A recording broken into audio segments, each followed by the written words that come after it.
everyone, Lisa Soames-Peck from Spellbound Miniatures here. Welcome to our YouTube channel, and today we're going to be making the medieval desk to go with the chair we made last week and into the Book Nook. If you'll remember the chair, I did that in brown craft board and stained it and gave it a matte varnish, and I've done exactly the same to this desk. The top of it, I really love how that came out, and that was just with a wood stain and a brush actually, and I just kind of worked it in a completely random way, and you'll see there are elements of the chair and the desk that complement each other, and again I'm going to be making this one in white, just in case the witch needs a little white table to go with her throne. You can do it whatever colour you like, and I've made it in Cricut brand craft board on the maker. And there's two ways of doing the legs. This version has got the very plain sort of detail, which is just this piece, and you'll see in the SVG you have both this shape and this shape.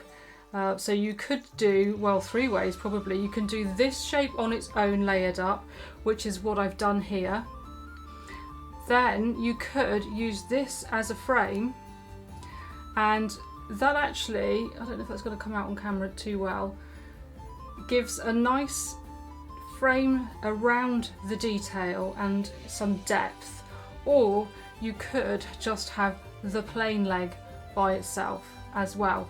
So this version is the plain detail part, and for this tutorial today I'm going to use both the detail layer and the frame layer, and this one was 5 layers thick.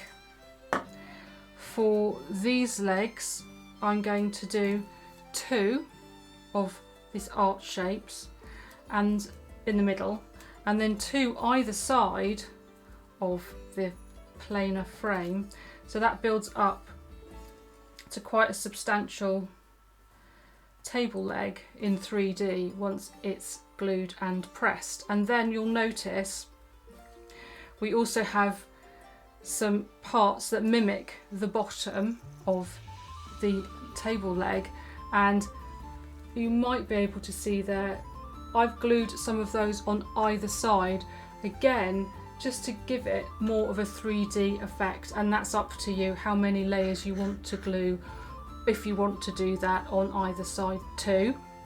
And then in the middle there's a crossbar, that's optional. I think we looked at some photos of actual real medieval desks, and a lot of the furniture had this cross, so we've put that in the crossbar.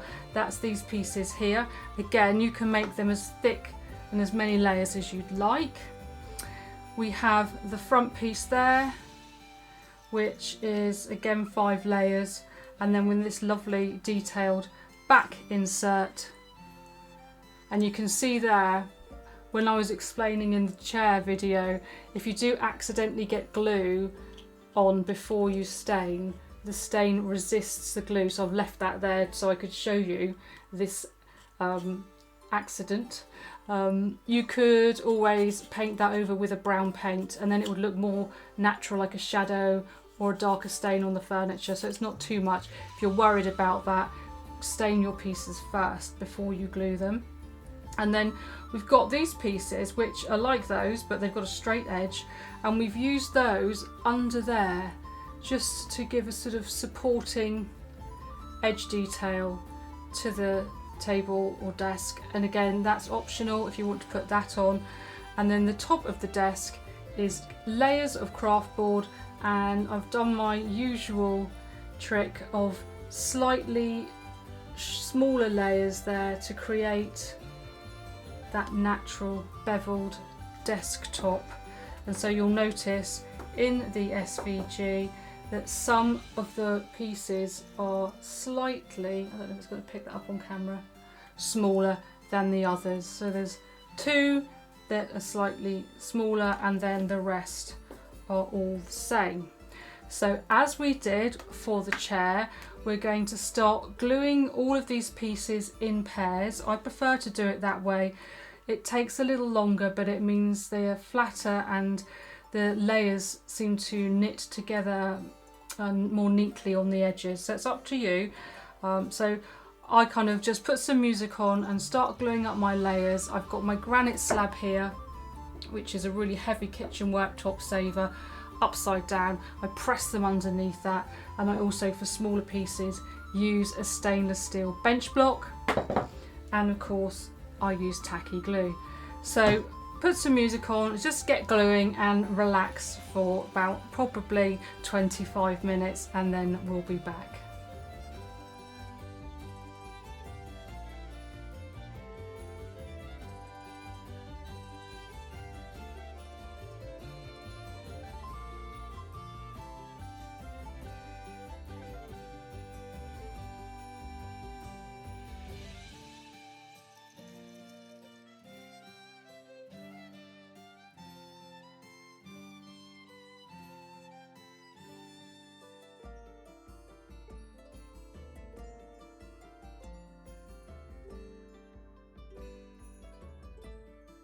Okay, so the final pieces of the desktop are the two sort of slightly smaller pieces, and really it's just, I line mine up by eye just so that there's an even gap, I don't know if that's going to zoom in, all around the edge of about 1 millimetre. So line that up as best you can. You don't really see it too much when you're not up close. So if you want to do a dry fit, draw a pencil line around where you like it, and then that gives you something to line up to when you're gluing it, but you don't have to.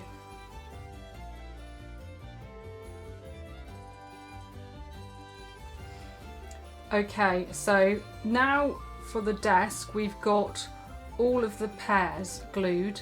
So these are all 2 layers of everything.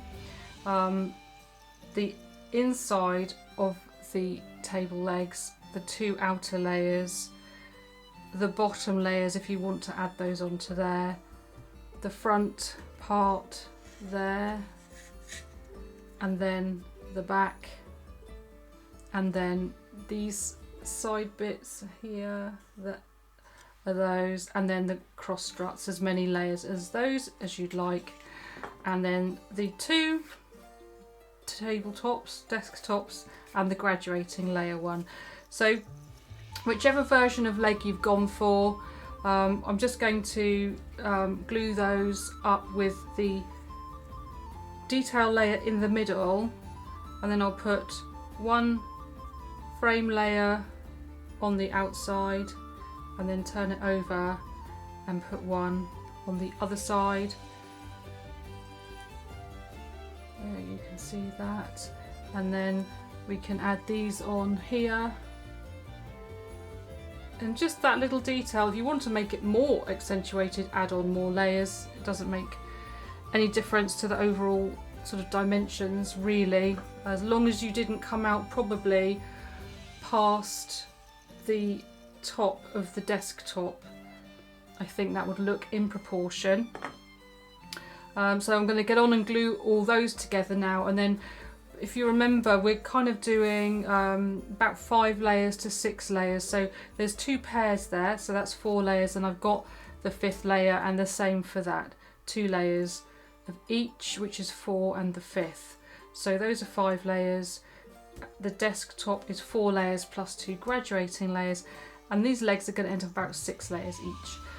And then I'm going to build up that cross strut once I've got these legs built out, because these ones here ended up, I think that was 4 and 8, and they're a little bit thin, so I did that to match so it was in proportion. So I'm going to see how my feet look, and then I will build out the crossbar. So I'm going to get on with that now, and I'll press them as they dry, and then we'll come back.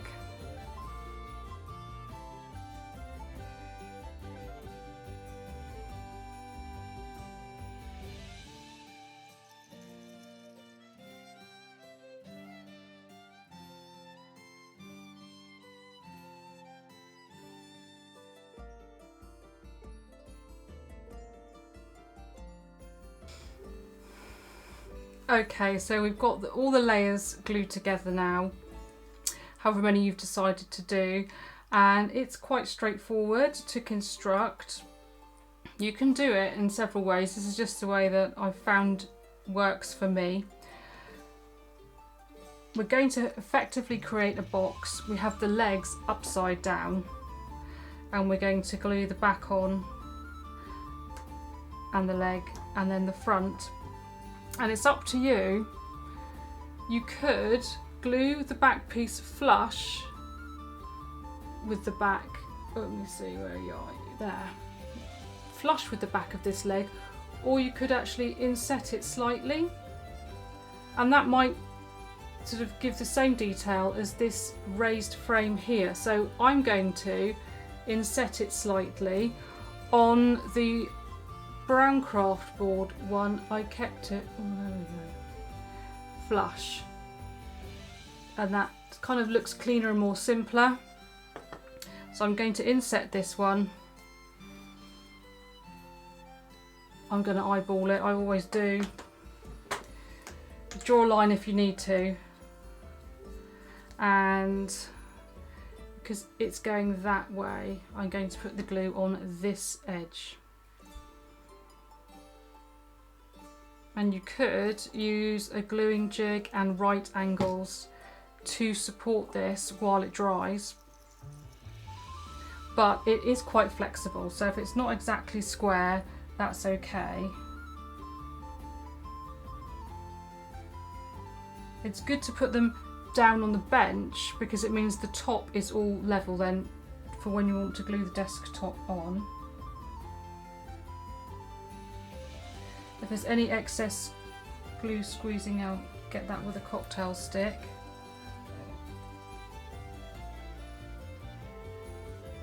Make sure it's lined up straight vertically as well.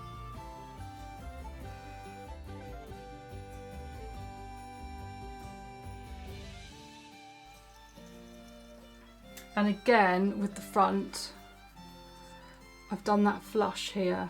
I might inset the front too so that they all match. So I could either glue this leg on now on this end, or I could glue these two. But then I'm trying to glue too many ends at once, so I think I will inset that one first, and then all I've got to do is glue those two ends. Some glue on the inside, I'll get rid of that as well. Again, if this was the brown craft board and you're wanting to stain it, you need to be a lot more careful with your glue than I am for this white version.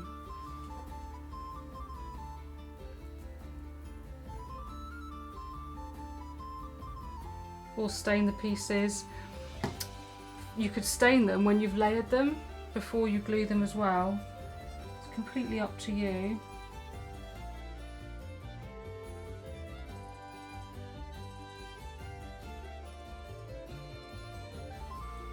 I'm just going to give that a couple of seconds to go off before I lift it up to the camera and show you. You see that there? They're inset. And then I just need to put glue on these ends, and I can bring that piece up and glue that on.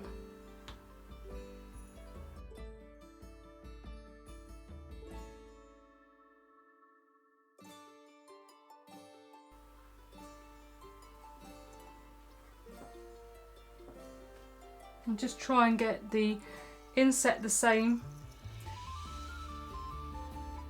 on each side, but if you do need to use a pencil, by all means do that. Make sure they're pushed down that way equally so that the top is flat. Yep, I'm happy with that.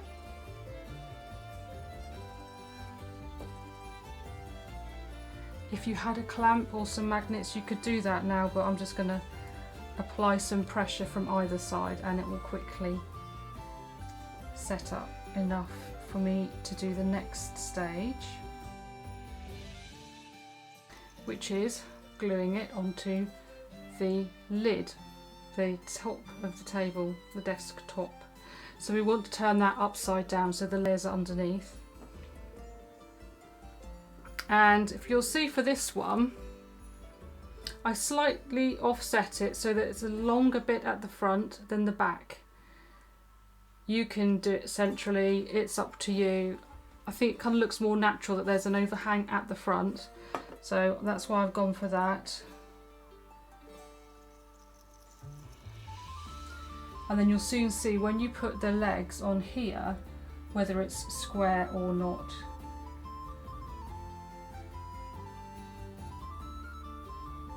Yeah, I can see. I just need to just slightly move it that way when I glue it down. So put glue just all on these top edges.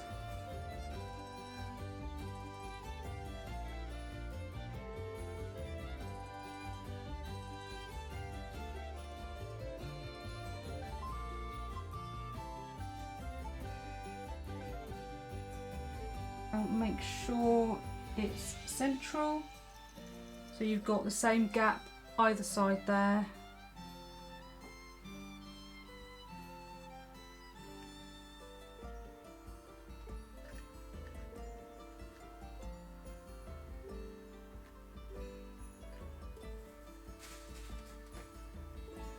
Get any excess glue off.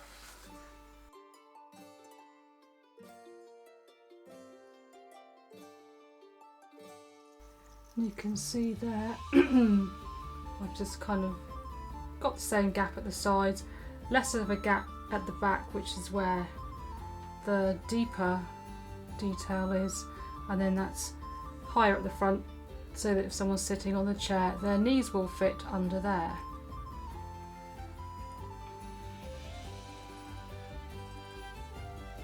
So that kind of supports itself now. You can leave that dry before you put the bar on, or you can fit the bar on now.